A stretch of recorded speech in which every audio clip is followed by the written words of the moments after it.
Hello and welcome to Autistic Changeling.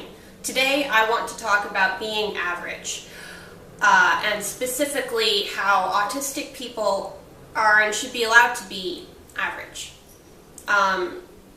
This tends to happen with basically all marginalized groups. The pressure to be exceptional, to compensate for whatever it is about you that you're afraid people won't like. But I want to talk about the ways it specifically affects and relates to autistic people in this video.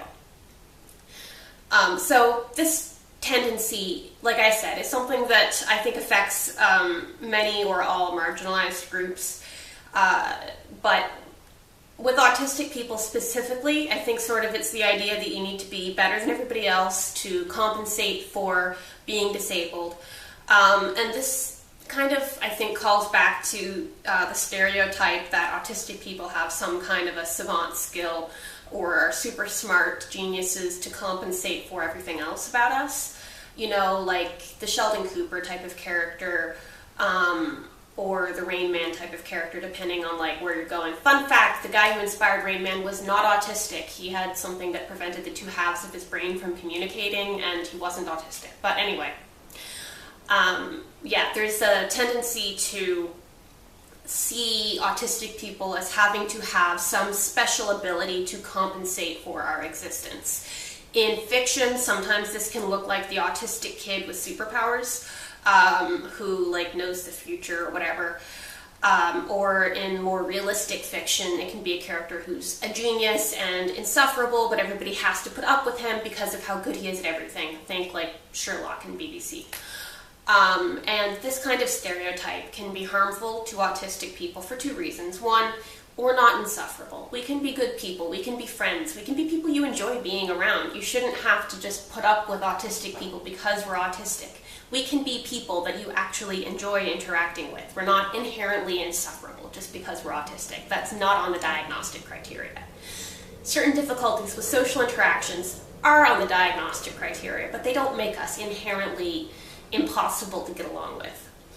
So that's the first point here. But also the idea that we need to be exceptional at something to compensate for everything else about us can understandably lead to issues with anxiety and perfectionism, and harmful internalized ideas that aren't really good for anybody in the long term. And the other side of this is sort of the idea that autistic people are these big burdens on everyone, on society, on our families, that we're just, you know, horrible people that hurt everyone around us. And that's sort of like the other side here, like the threat that if you're not exceptional at something, then that's what you're going to be. And those, you know, you see the unfortunate articles where it's like, oh, this woman killed her autistic child, how horrible it must have been for her to have to live with him, like all of that BS. And, you know, that sucks. And that's not okay. That's not an okay way to talk about someone who got murdered, you know.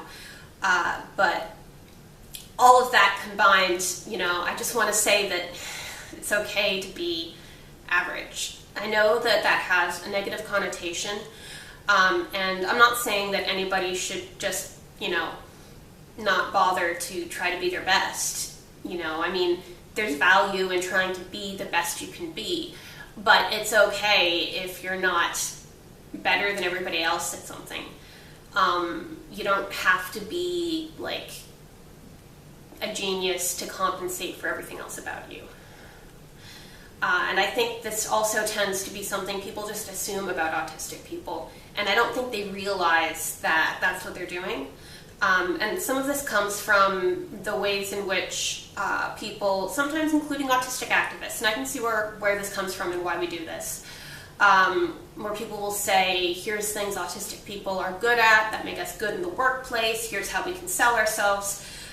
You know, and in the society that we live in, sometimes you need to do that. Sometimes you need to say, hey, I'm autistic, but here's why you should hire me. But it's still important to realize that, like, you know, maybe I am good at certain types of problem solving or pattern recognition or repetitive tasks because I'm autistic, but that's not why you should respect me as a person. That's not why I deserve to exist. That might be something about me that's true, and maybe you do have some kind of thing that you're really good at, and it's because you're autistic, but even if you don't, you're still worthy of existence and happiness, and you don't need to be better than everybody else just to be good enough. And I think autistic people are more likely to have anxiety disorders and other types of comorbid conditions, and I think some of it is due to this sort of pressure, you know, the idea that you have to be the best to be equal to everyone else. And like I said, this isn't unique to autistic people. The specific ways, the stereotypes about autistic people and the way the media talks about us plays into it, that's specific to us. But the idea that you have to be better than everyone else just to be the same as them, that's true for a lot of different types of marginalized identities. But yeah, I think that might be part of why autistic people do have a tendency towards anxiety and depression. But anyway, so this was kind of a short video, but it is something that I wanted to say and point out, both to any non-autistic followers, just so that you're aware of this trend, and to any autistic people who are watching my videos, to tell you that, you know, we're all worthy of existence regardless of whether or not we're specially able to do something. So yeah, thank you for watching this video. Don't forget to like and subscribe if you enjoyed it. If there's anything you would like to see in a future video, please feel free to let me know down below, and I hope you have a great day.